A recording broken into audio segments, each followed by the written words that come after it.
It's time for Wise Money with Korhorn Financial Group with certified financial planners Kevin Korhorn, Mike Bernard, and Josh Gregory. Welcome to another episode of the Wise Money Show with Korhorn Financial Group, where every week we're helping you take your next wise step in your financial life. Thanks for being here, friends. My name is Mike Bernard. I'm your host. I'm also one of the certified financial planners on the program. And with me in the KFG studio is my business partner and fellow CFP, Josh Gregory. Hey, it's only fitting that as we celebrate our nation's freedom this year, this week even, that we tune in to what it takes to achieve your own financial freedom. Are you on track? And what can you do to put yourself on the right path to achieve it? We're going to cover that and more on this episode of Wise Money. It's the second week in a row of a special edition of the Wise Money Show. I have a couple guests with us. Ben Chambers is part of the KFG family. He's one of our all-star CFPs and jack of all trades, does a whole bunch of stuff. And then friend of Korhorn Financial Group and Wise Money is I want to call you Arch Manning. Is that okay? That's fair. That's fair. How's your arm? Okay. Not Arch Manning. Though. Arch Hoxton. So Rob, his Arch's dad, was on last week's special episode as well. So Arch, glad to have you. Yeah, thanks for having me. If you have a question for the program, we'd love to hear from you. You can call or text us 574-222-2000. That's 574-222-2000. Online, wisemoneyshow.com is where you can find us. And then all over social media, wherever you're at, we are there as well. Not on TikTok, but you can find us and reach out to us. Happy 4th.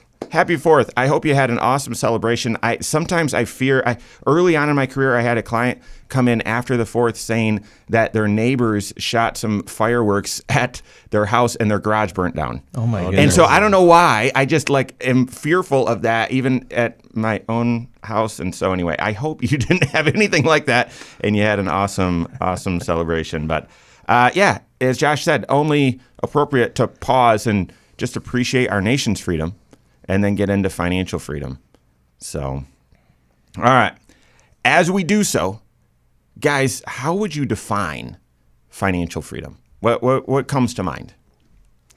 You know, for me personally, financial freedom is getting separation between you and crisis living and more of an embrace of more potential in your financial future. It's more choice, more options available to you. And the opposite of financial freedom to me is financial captivity, where you don't have options, you don't have choice. You've kind of been backed into a corner either by life circumstances, by your own choices, your own habits potentially, maybe a combination of all those things. Some of it may be in your control, some of it out of your control. But to me, financial freedom is taking back that control and pointing towards a better future than what you have right now. And man, it's one of those things where you just want to bring some optimism to your financial life, right? Mm-hmm. And I want that for everybody. Don't you want everybody to be able to achieve that kind of financial freedom? And man, I'm glad that we're matching this topic up with our own Independence Day this past week.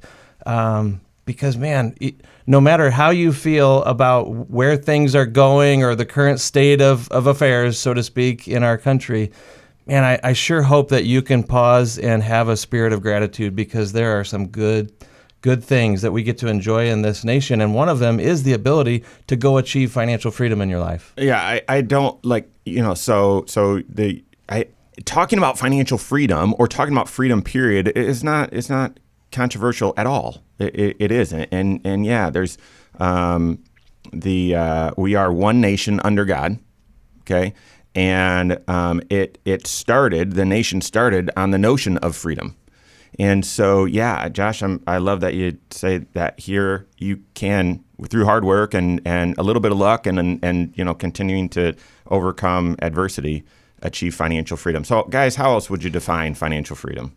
Yeah, I think about financial freedom in kind of levels, where kind of like what you were saying, Josh, level 1, I think of you are building kind of a wall around yourself to protect from the crises that can come along when you're just living your normal life, like medical expenses or, emergencies, where you've got something there, you've got your protection plan in place that whatever comes along, like it's not going to take you out entirely and put you back into that sort of financial captivity.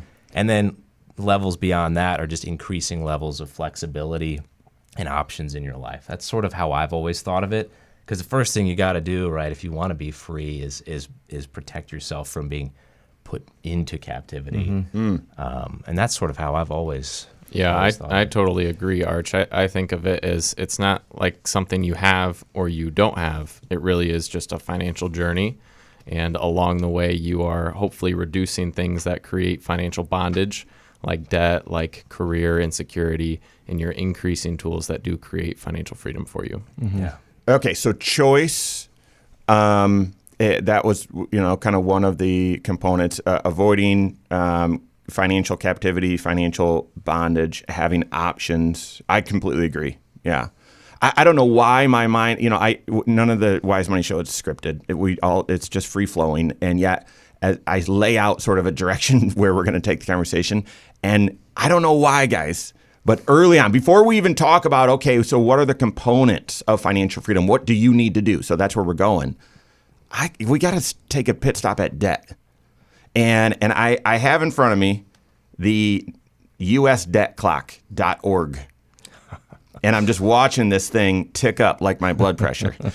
And so you talk, again, nation's freedom and national debt, personal financial freedom, personal debt. Guys, how's it all woven together? Is debt bondage? Is it leverage? What are your thoughts? I think of debt as a form of obligation in your financial life. It's a commitment that you made that you're going to pay back this IOU to somebody else, and they now have some element of control in your financial life because you've obligated yourself to a payment. You've encumbered your cash flow in some way, and it may not have seemed like all that much initially. It was just a car loan, and that $300 a month by itself doesn't sink the ship. It doesn't cramp your style too much. Maybe it doesn't feel limiting in your financial life. But then when you throw in maybe some credit card debt and, oh yeah, I forgot about my student loans and I'd really like to own a home at some point, the accumulation of debt and the accumulation of these obligations and these monthly payments and everything, they do bring restriction into your life. And it no longer allows you to really take your eye off the ball at any given time. There's a level of higher stakes or commitment where, man, I have to be watching this much more closely. I don't have as much room for error because of these types of obligations. And so, I think of that as a form of captivity. It's not living life behind bars or anything, but it's someone else at some level in control. Yeah. Right? Yeah, you're promising away future income, and that's your most valuable asset while you're working is your ability to earn income, and you're giving that away. So I think if you're going to give it away, you have to be really, really careful with what you're giving it away for. So on one hand, you've got companies that borrow money in the capital markets that they build a factory and they grow and they meet demand and it magnifies their growth. But on the other hand, if you're going and you're borrowing money for a fancy car, well, that fancy car is going to depreciate it, but you're promising your future income for that. And I think you have to take some serious care and discipline when you're making those kinds of decisions because you'll lose that. So, Josh, I have an interesting quote from you from back in 2019 on this show. You shared with us, you shared with the listeners that the average credit card balance was around $6,000 and an average interest rate of 15%. So Do you know what it is now? So yesterday I looked for Gen Xers. The average balance is around $9,000 and 22%. Wow. Yeah, I don't know how you call that anything other than bondage of some sort, right?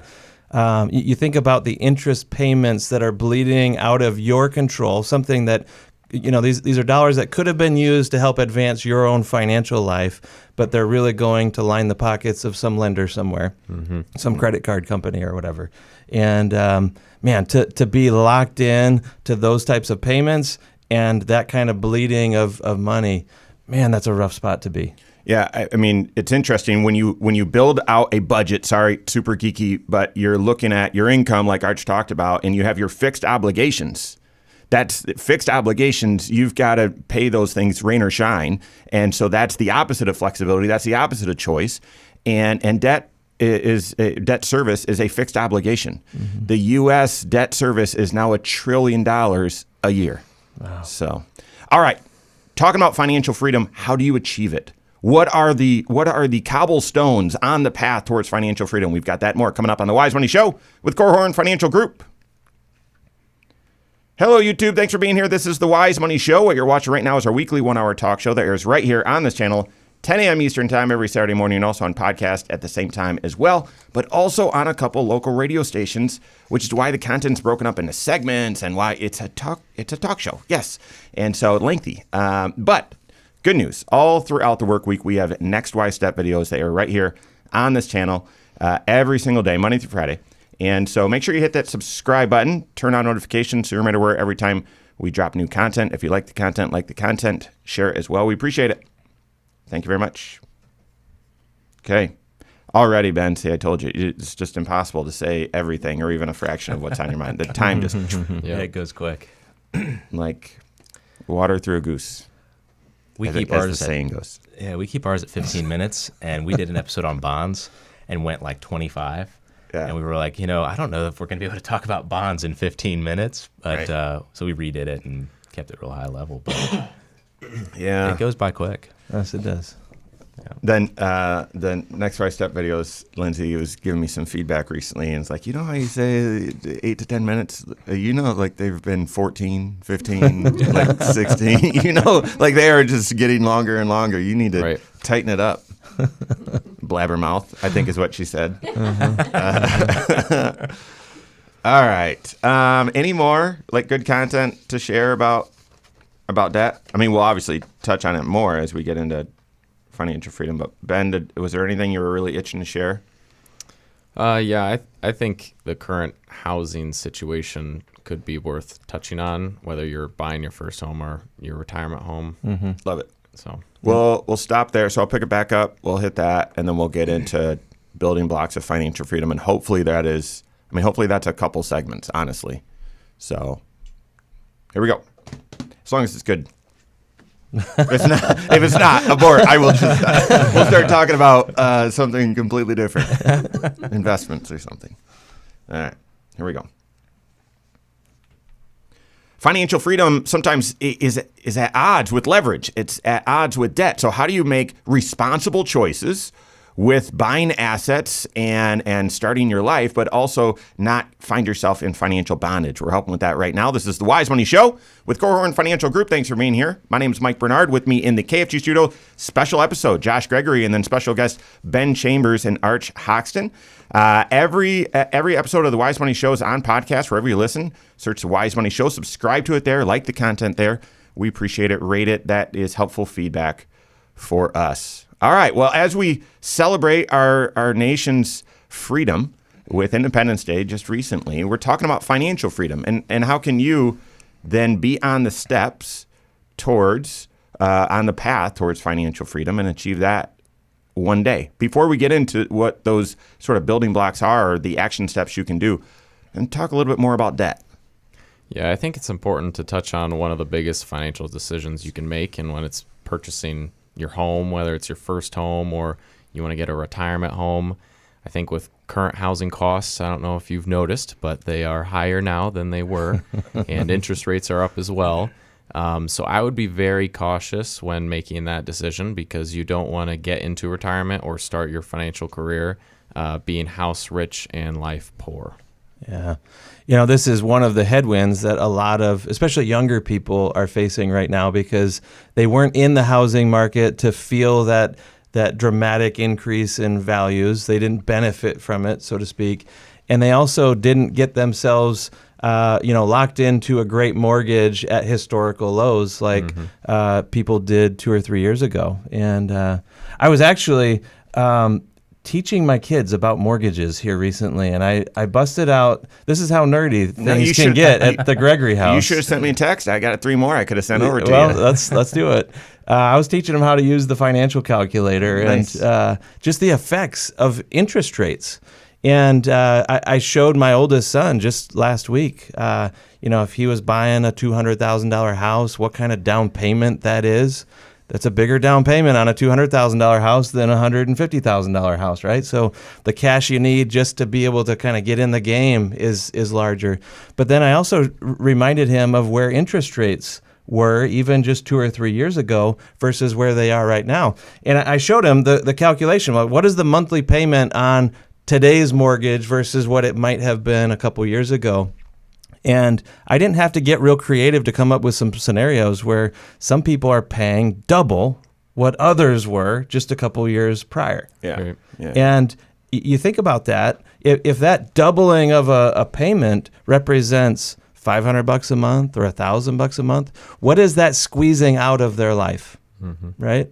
What is it preventing them from being able to go achieve? Because every dollar that goes towards debt is a dollar that can't go towards something else in your life.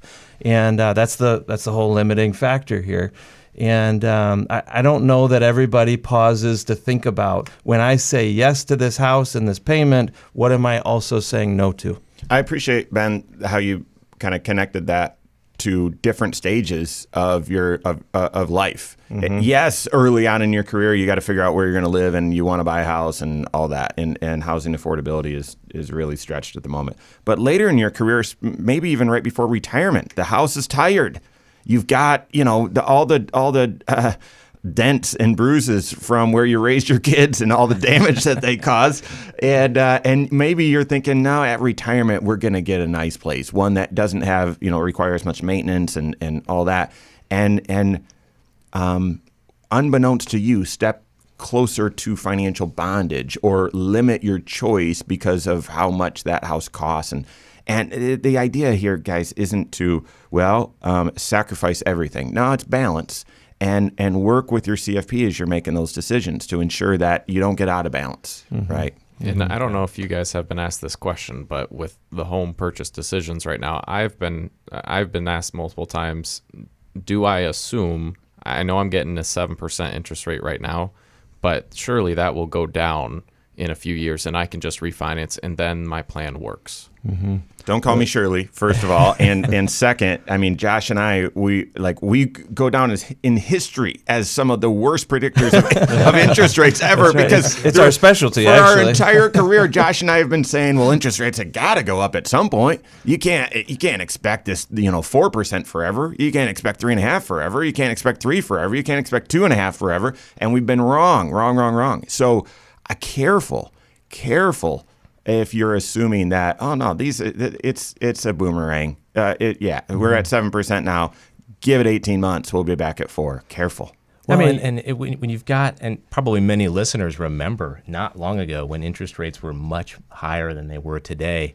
So if you're working on recent memory, it seems like, oh, this is really high. They're more likely to come back down. But if you plan for things to go really, really well, and in your own favor, and don't count on them actually doing kind of the opposite, it's like, prepare for the worst, plan for the, or what's the saying? Where you're planning for things to go potentially poorly. Yeah, you're going to have a better outcome than planning. Well, I'm going to end up. It's not going to work in my cash flow. I'm putting off my goals for a long time now because at some point I'll get another $200-300 to put towards my long-term goals when I refinance. But, you don't necessarily want to plan that way. You want to plan more conservatively. I agree completely. And I'm glad that you brought the historical perspective of where have interest rates been at times in the past, especially coming out of high inflationary periods. That's one of my favorite questions to ask clients who are further along in life than I am is, can you remember what your very first mortgage was or what you paid for your very first house? And, they get nostalgic and they like to share how bad it really used to be back when they had a 13% mortgage and everything. But it gives perspective to be able to look backwards. And younger generations don't have that history of their own experience. And so talking to people that are further along does allow you to have some of that perspective. And a 7% mortgage by historical standards isn't awful. By recent standards, as you were saying, it feels terrible, right? Like you couldn't imagine it getting any worse than what it is right now. I just bought a house last year. It was my first house, and I'm at like 7.25%. And I was like complaining to my dad. I was like, man, this really stinks. Like if I would have done this a couple years before, I might have been at like 2 or 3. And he's like, cry me a river, because my first mortgage was 13%. And so, this isn't so bad.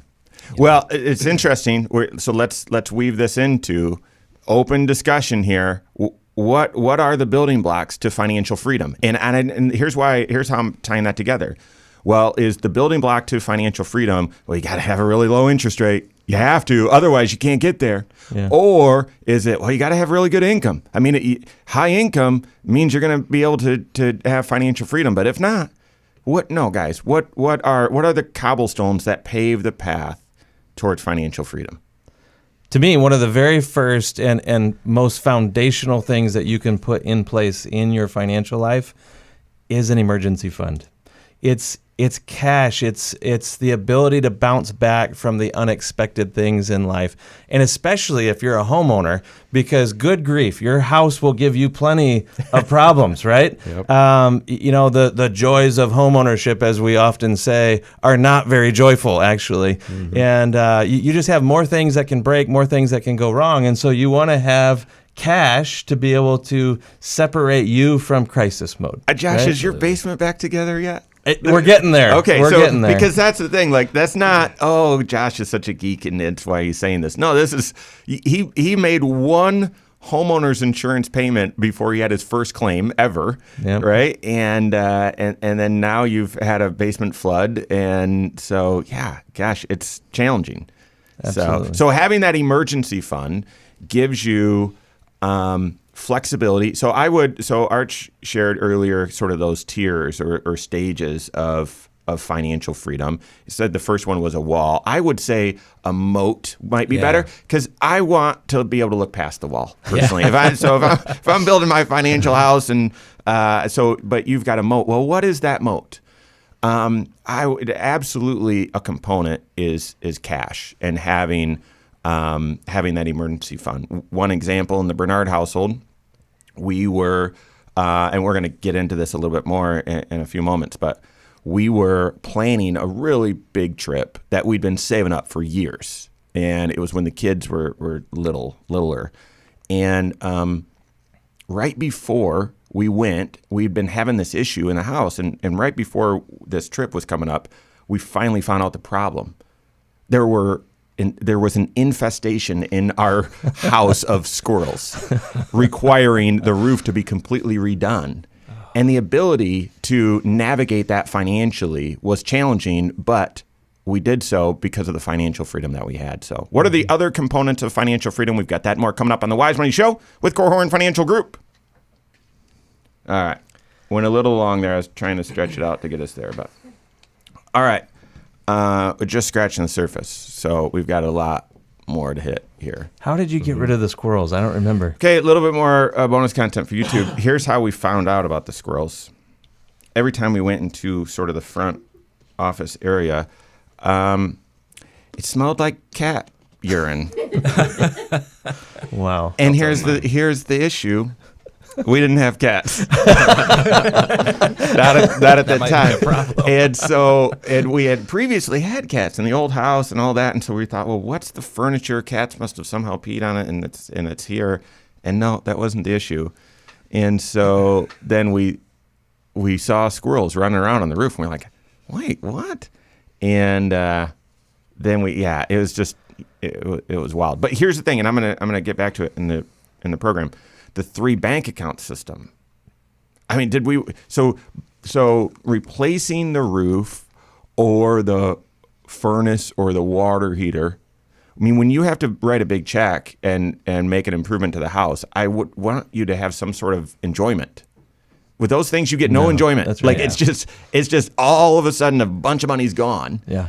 And I have nothing to show for it. And so you're not going to enjoy that expense. The question is, can you continue to make financial progress while you absorb those things, and having the right moat around your financial house, that's crucial. So let's pick it back up. Third segment. Good. I'm assuming that emergency fund will weave right into three bank account system. Ben, maybe you can explain that or whatnot. So, and then lots of other stuff to share. All right, here we go. Having an emergency fund, certainly one of those foundational, I would call it the part of the foundation of your financial house. You can't build very high or a strong house unless you have that. What are the other building blocks to help you achieve financial freedom? We're talking about that right now. This is the Wise Money Show with Korhorn Financial Group. Thanks for being here. My name is Mike Bernard. With me in the KFG studios, Josh Gregory, and then special guest Ben Chambers, and even specialer guest because he's a friend of the firm, not part of the KFG family, Arch Hoxton. Stay up to date on all Wise Money content. Find us online, wisemoneyshow.com, and then all over social media, wherever you're at, we are there as well. Search the Wise Money Show. Talking about the building blocks or the foundational kind of components of achieving financial freedom. First one we talked about was an emergency fund. Now, to us, I'm just going to throw a lot at you real quick. Also, one of the ingredients, like early on, has to be a budget. There's different ways to budget. I think budgets are sort of like diets. There is not one that works for everyone. If there was, it would be the Atkins diet, because I've just seen crazy transformation there. But it doesn't work for everyone. And so budgets are sort of the same. In my opinion, Ben, I know feels differently. But a budget is insufficient itself. An emergency fund is insufficient itself. At KFG and on the Wise Money Show, we've talked about this a lot. If those aren't connected with another strategy, all woven together that we call the three bank account system, then they're bound to fail on their own. So I would argue that we expand the vision of that foundational step, not just to emergency fund or budget, but to three bank account system. Yeah, and for those who don't know, the three bank account system, the emergency fund is a component of that. It's the third component. The first component is your immediate spending. So that's your checking account, cash is going in, monthly expenses going out. And then the middle bucket is your delayed spending. So those are all future expenses you know are going to happen, like the roof. I don't know. That's where it came from. I mean, honestly, we were saving up for future home improvements, not knowing that we were, honestly, guys, I'll share the number. I'm not shy about it. I think it was like $15,000 to redo the roof. Did you call it the squirrel fund, or I did it have a different name? No, it's a home improvement. And here again, like, that's the frustrating part. It didn't feel like an improvement. We spent all that money. I could see it out of the bank account, and there was no enjoyment. Yeah. But the trick is, because we had saved up in advance, we were still able to go. Yes, I was a little frustrated. The kids and mama weren't as bothered, but we were still able to go on that big family vacation, even though we just had to make a large payment to fix a squirrel problem and a roof problem. So on the topic of the house, I think Josh brings up a good case study for his own financial life, because I immediately went to your liability coverages, your home insurance coverages, as being a building block to let you sleep well at night. Yeah. I mean, we've certainly put our own protection plan to the test along the way. And I think what Ben is referring to, and Arch, I don't know that you know this story, but it was last spring, on the eve, like the night before we're leaving on spring break, a pipe bursts in our basement and floods the basement while we're away at church. We were at a small group for the whole evening. And when we got home, I said to the family, "Everybody be quiet. I feel like I hear water." And I followed the sound to the basement and, stepped down into a dark basement, up to my ankles in water. And we've spent the past year kind of putting everything back together again. But it didn't create a financial hardship because we had the right coverage in place, the right protection. And that certainly, that has to be a component. You were referring to the wall around your financial house. Mike referred to it as a moat. Whatever type of protection or metaphor you want to refer to, having some sort of a defense, the things that you put in place to prevent you from losing ground. If you're making progress, how do you make sure you don't go backwards? If forever it's always 2 steps forward and 3 steps back, that's not the right ratio, right? You do know that there's going to be progress at times and there's going to be setbacks, but how do you prevent it from completely unraveling? Yeah. And that's the type of thing that you're referring to, I think, right? Right. Well, and sometimes you think about different elements, these different building blocks. You've got your emergency fund, you've got your insurance, your protection plan, and I think they serve different purposes. Your emergency fund, these are maybe some of the little things, or maybe not so little, that come along that could really set you back. Like if you didn't have it and you had to take a draw on your 401k because you have to have a roof, like that would be really bad, but it might not take you out. Sometimes these insurance, the protection plan that you're talking about, these are the things that can prevent you from being just taken out. Absolutely. Like you think about one of the I think it's the most actually common reason for bankruptcy is medical debt. Yeah. And so sometimes these are things that come along you can't see coming and they just take you out.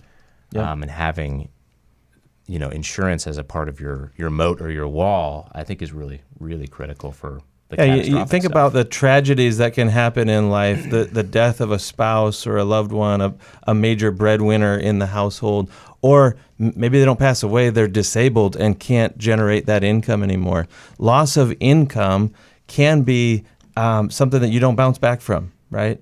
And really, it's such an enormous risk, maybe low probability of happening, not likely that it's going to occur, but if it does occur, it's catastrophic in its effect. Those are the types of things that you use insurance for. You transfer the risk to somebody else. And that has to be a component of you building a strong foundation in your financial life. It's one of the building blocks of financial freedom. Okay, so it's interesting that we all start with emergency fund and and budget, but then insurance protection. I guess initially you would think that no, if I'm trying to achieve financial freedom, I need to build up my war chest. I need to save up a ton of money, and that's part of it. But if you immediately jump there and then you have financial setbacks, because that path towards financial freedom, it is not a straight line. It's bendy. You will be thrown curveballs. There will be issues, and how capable are you at dealing with them? How nimble are you? How much choice do you have? And that's what we're talking about. But a component of financial freedom, maybe on the other end, is being able to step away from a paycheck. And so certainly a component, in my opinion, is saving up aggressively for your financial future. How would you do that? This goal. Well, Josh, your formula for wealth. I mean, I would start there. Yeah, I mean, basically, you have to have cash that you're putting to use, right? You have to have something that you're saving into a long-term bucket.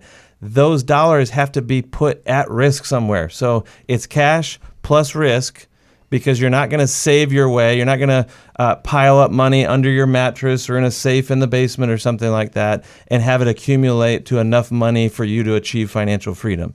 You might be able to build an emergency fund that way, but not your nest egg for retirement. So cash plus risk plus time.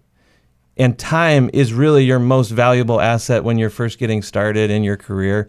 It's one of the reasons why anytime I see a young person getting into the habit of saving and investing for the future, man, you just want to applaud that, don't you? You want to, encourage it and help them sustain it. One of my kids just got started. He set a goal for himself. He wants to save $100 a month, and he's buying the S&P 500.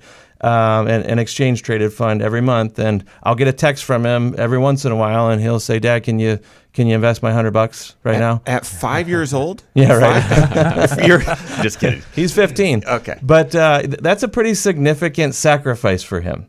He actually really doesn't have a steady part-time job yet. So he's scraping together project money and chore money and stuff like that. And I want to encourage it, because time is really, it's not about the $100, and it's not even about the growth trajectory of the S&P 500. It's the fact that he's giving himself, he's getting started before he's even begun his career. right? And that might not be you today if you're listening. Maybe you're already started in your career, or maybe you're about to begin your career.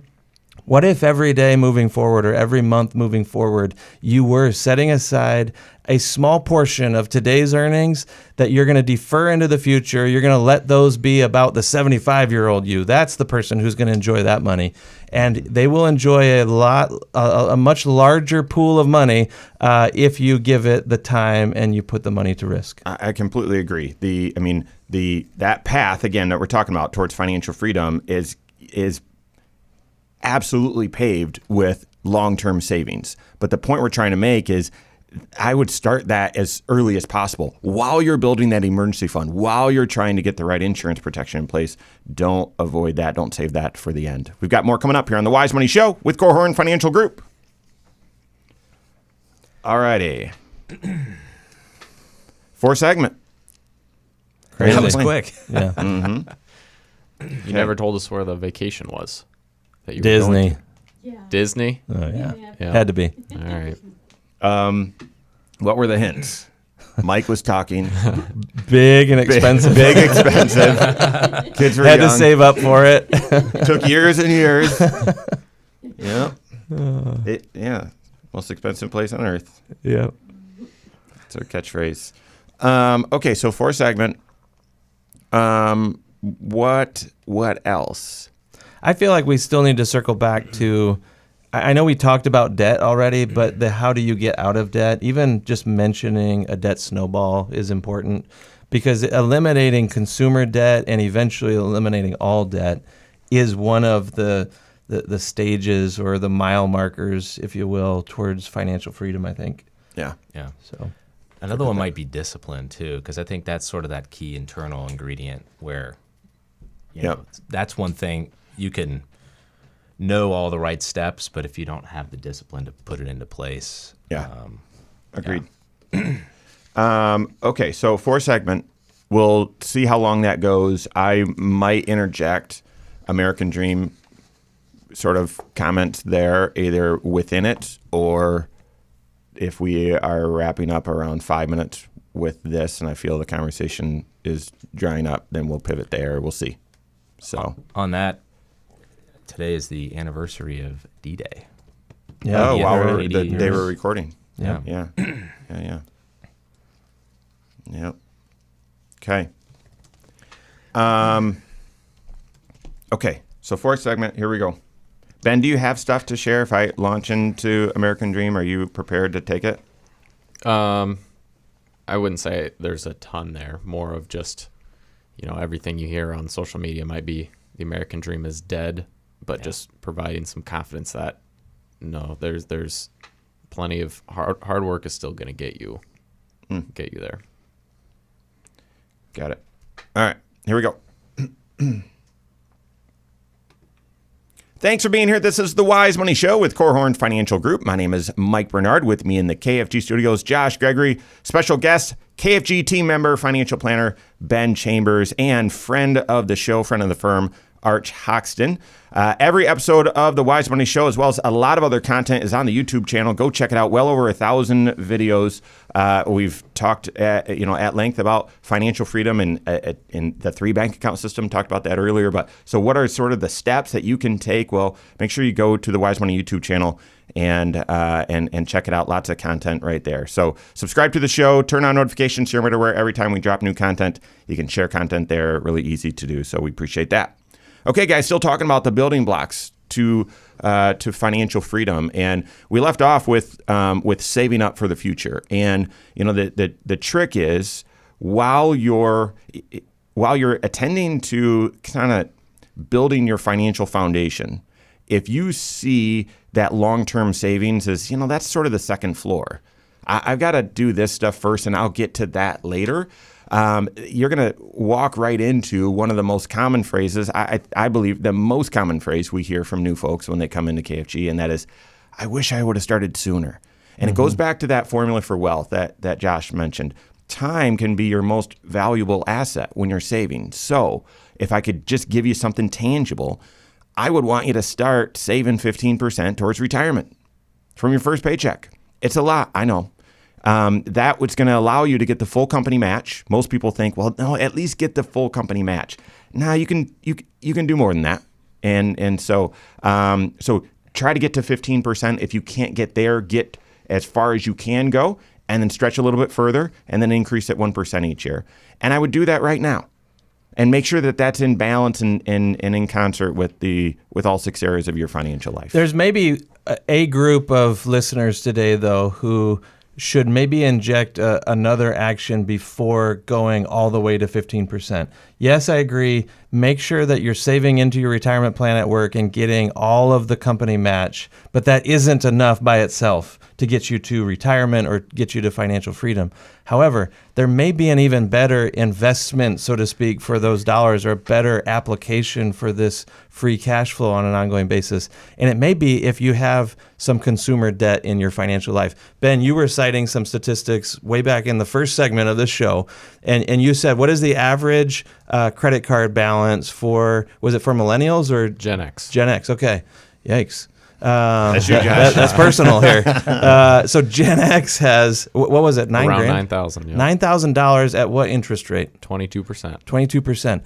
I don't have an investment idea for you that could earn you better than 22% guaranteed. I do. Give me a call. I'm just kidding. Yeah, right. No, it doesn't exist. No. Every dollar of interest that you save by reducing your credit card debt is a dollar earned, so to speak. Right? It's as good as earning it in the stock market or in the investment world. You guarantee yourself a 22% savings if that's where your credit card balance is and that's where your rate is.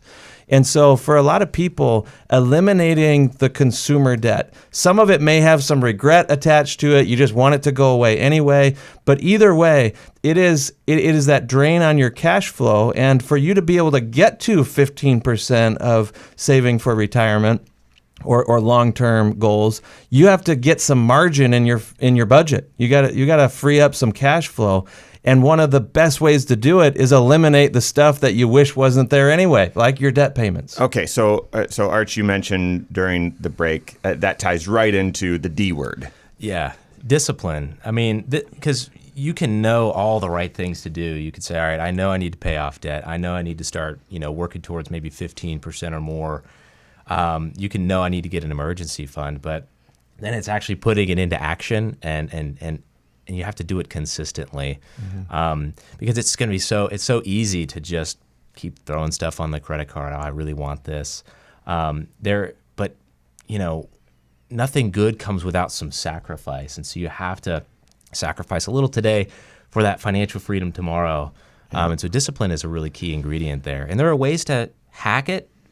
I think one of the best ways is that 401k. You never even see that money. Yeah. Doesn't land in your account. But I think it can't be done without a little discipline and grit. Well, I was thinking that too, because if you've got this great debt snowball and you work really hard, sacrifice 18 months, and you're out of consumer debt, and then all of a sudden you feel that freedom, and then you start charging again, then you've done exactly what we said to avoid, and that is you've taken a few steps forward and then you take a few steps back.